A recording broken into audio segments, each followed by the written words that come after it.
Hi, everyone. Today, we'll discuss how you can unlock your ethics and compliance program's behavior modification potential.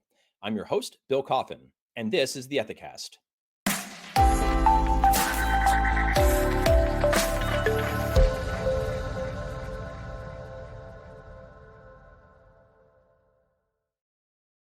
At this year's Global Ethics Summit, one of our panelists remarked that in any given company, you'll have 10% of employees who will always do the right thing, 10% who will always do the wrong thing, and the 80% in the middle that you're trying to influence. This makes behavior modification crucial to the success of any ethics and compliance program, especially when it comes to how we use data analytics and employee engagement as tools for building a culture of integrity. With us today to talk about this is behavior modification specialist Jacqui Pruet. A noted change management specialist, legal expert, and communication strategist, Jacqui helps organizations achieve measurable outcomes for behavioral modification goals by creating award-winning content that is educational, impactful, and engaging. Jacqui, thank you so much for joining us. Thank you for having me. You have done an awful lot of work around data and key performance indicators as a way to drive algorithmic search, content performance, and communication reach. These are all things that folks in ethics and compliance talk about as end goals, but they don't often discuss them as part of their actual discipline. So, how did you find your way into developing skills around these areas, and how have they helped to drive your career in ethics and compliance? I've had a very non-traditional background. I like to jokingly say that I'm Jackie of all trades because I've taken a very non-traditional route to achieving non-traditional results. My background really started back a long time ago in change management for financial institutions, doing mergers and acquisitions, assimilation trainings. And in that role, I really got a chance to understand how to help people, how to guide them, how to take people who were frankly very scared as a lot of change was coming at them at once. They didn't know if their jobs were going to still be there, if they'd be made redundant. And it was my job to help them understand how to achieve that. But what I would do for the company is they would parachute me in.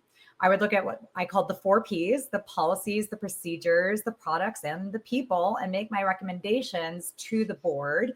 And then I'd have to roll those changes out to entire organizations, both the bank that was acquiring them as well as the bank that was being acquired. And you have to learn how to help people see the way to the path of their greatest potential. And that's kind of what I've dedicated my whole career to, is helping people achieve and helping them achieve in the right way, which is kind of how it dovetails in with ethics and compliance. From there, my more formal training, if I had any, came from my work with the state. I was a leadership and professional development trainer for the elite police forces of Texas at the Texas Department of Public Safety, or DPS. My students were the Texas Rangers, Criminal Investigation Division, Homeland Security, as well as the top scientists, the ones who worked in the state crime lab. And these were the people who were excellent at what they do. They were already elite amongst other officers of the peace and criminal scientists. But now they wanted to go from being an individual contributor to a leader. And so I had to help them redesign their entire program. And that's really behavior modification is what we're talking about. How do you shift from the mindset of being an on the side of the road officer or a ranger who's going from district to district to being a leader of other rangers, to being a leader of other scientists? I got to develop some amazing programs, and I was given amazing resources, some of the best that the state had to offer, as well as partnering with outside organizations. I learned how to partner with places like the NAACP, Anti-Defamation League, Equal Rights Campaign to help develop this program. And some of it was also about learning how to understand and correctly interpret regulatory requirements, because you can't just teach officers of the law whatever you want. There's a very prescribed and very regulated process for that. And that even goes down to the name of what you could call your courses. So here I am being asked to teach a course called Attitude, It's Positively Yours, to Rangers. And if you think that's an easy sell, I promise you it's not. The first time I taught this class, I literally had the minimum required amount of students sign up. It was 8 students to be able to hold a class. And most of them were voluntold, as we called it, to be there. Yeah. And by the time I left, it was the most requested course, including police tactics. And that goes to understanding those 4 Ps that I talked about during my mergers and acquisitions. You have to understand your audience. You have to understand the regulatory requirements. You have to understand the policies, the processes, but most importantly, you have to understand the people that you're trying to reach. From there, I got recruited to the body that had been regulating my courses, which is called the Texas Commission on Law Enforcement. And I was recruited to be the chief regulatory policy writer on the topic of law enforcement licensure. So I went from creating classes based on this statute to creating the statute itself. I learned a lot about how regulators think, how they have to approach things, what their requirements were. But I also learned it was like a master class in how to be apolitical in a hyper-political environment. If you think people don't have opinions on how law enforcement should be governed, I beg to differ. Any course I wrote, any statute I wrote had to go up for legal review as well as public review. I had massive challenges to a lot of my work because, again, of what the topic was that I was overseeing. At one point, I had to learn how to liaise with the national head of NAMI because they had concerns about a mental health component of one of the pieces of statute I was writing. And another instance, I got to work with the governor's political appointees on the governor's task force for sexual assault. So you really have to learn how to separate out politics, be apolitical, and learn how to achieve what you need to in the end. And all this ties back to ethics and compliance because each of these things taught me a different set of skills that I think you really need to be able to affect change in organizations. So, Jacqui, your expertise as a professional behavior modification specialist seems like a secret weapon when it comes to driving training completion rates or just changing culture in general. What perspectives does this particular skill set of yours give you on how to drive ethics and compliance results that perhaps other folks in this area might miss? So behavior modification is ultimately about having measurable outcomes. Everything you're doing should have an impact on one side or the other. You should be able to see a shift in a behavior. Either it's something you want to see more of or less of. And if you're not able to track that, you're really not affecting change. You're just checking a box. And I like to break it down like this. A lot of people talk about KPIs, and KPIs are so important. A KPI is a key performance indicator, but it's really a metric that you should be using towards getting to what I call KQIs. And I feel like our industry is just starting to get used to this phrase. KQIs are key quality indicators. So a KPI is how many people took your training, how many people passed the test. A KQI is how many people accessed the policy that you were teaching them about. Did you have an increase in reports relating to the topic, to your hotline, or to other tools accessed? Were there an increase in reports? Was there a decrease in reports? How did the behaviors change? Because you should never just be throwing a training or a communication out there without looking to see something from it.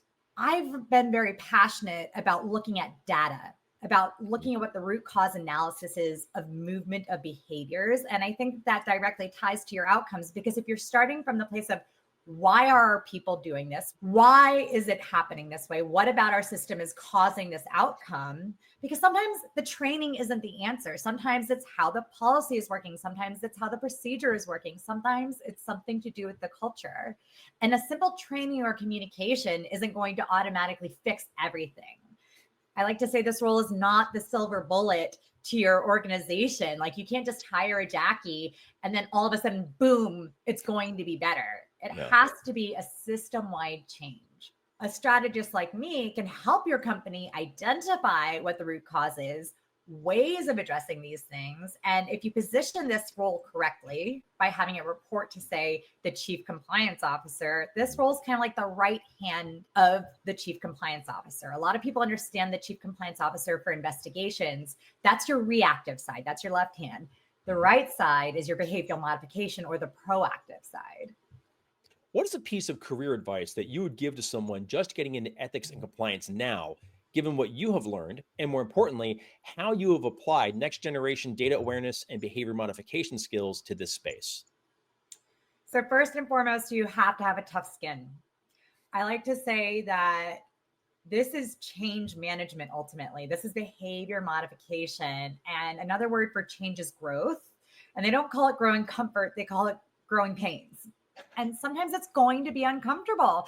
They wouldn't need us if it was already perfect, right? So what we exist to do is to come in and affect change. And kind of like I said at the top of this, I started my career with mergers and acquisitions, assimilations, where people were very, very afraid of the change that was coming at them. And I view this role as very similar because, again, when you're coming in, people are going to say, well, we want this and we want that and we want this beautiful culture. It's kind of like going on a diet then. When you start a diet, people are like, oh, I want to lose all this weight. I could totally do this. And then all of a sudden, about 2 or 3 weeks in, people want to start cheating. And it's not that they're trying to break the diet. It's not that they don't want those end goals. It's that it's hard to do. Change is hard to affect. And I would like to say, if you're going to do this role, you have to have a thick skin and you have to have the support of your management team because you can't go this alone. So if you're looking to get into this line of work and you're looking to try to do this line of work, you have to go into it understanding, you must be apolitical. You can't be there to tell people what they want to hear, but you have to know how to tell them what they need to hear. Yeah. I would also say that you really need to understand how to help people get past the fear of the hurt, because change can hurt sometimes. And the other thing is you have to be aware that people are going to resist that change, either consciously or unconsciously. And sometimes there's going to be big, big reactions to the change that you're trying to affect. And finally, I would say that the 3 areas of skills that you really need to develop are: you need to understand regulatory policy. You need to understand what a regulator is actually saying. I would challenge that lawyers are great at interpreting how to try to get around what lawyers are saying, whereas regulators are really good at trying to catch lawyers doing that. I would say you have to have data analysis expertise, root cause analysis expertise. And I would say you have to have behavioral modification or change management expertise. And sometimes companies, I'm going to call this out, you're looking for a unicorn. Not everyone is like me and has a crazy, weird, non-traditional background. I'm as weird as the city I come from, Austin, Texas, but not everyone is going to have all 3 of these things.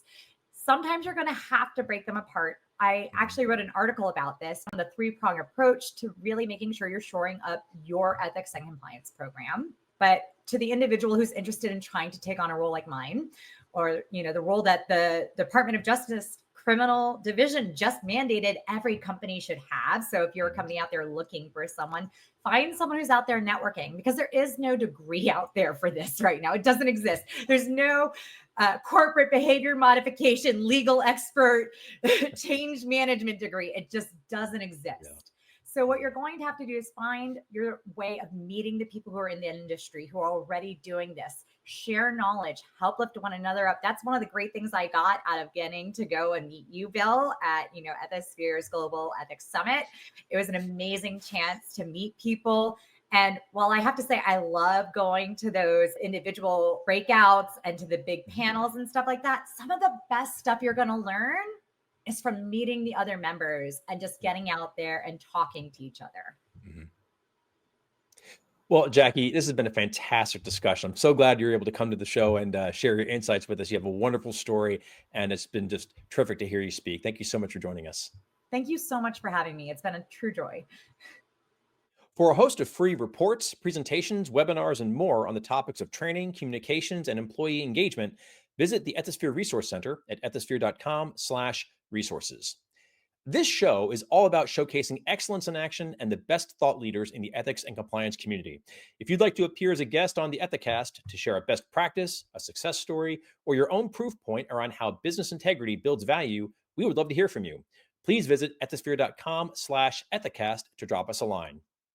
I'm Bill Coffin, and this has been the Ethicast. For more episodes, please visit the Ethisphere YouTube channel at youtube.com/ethisphere.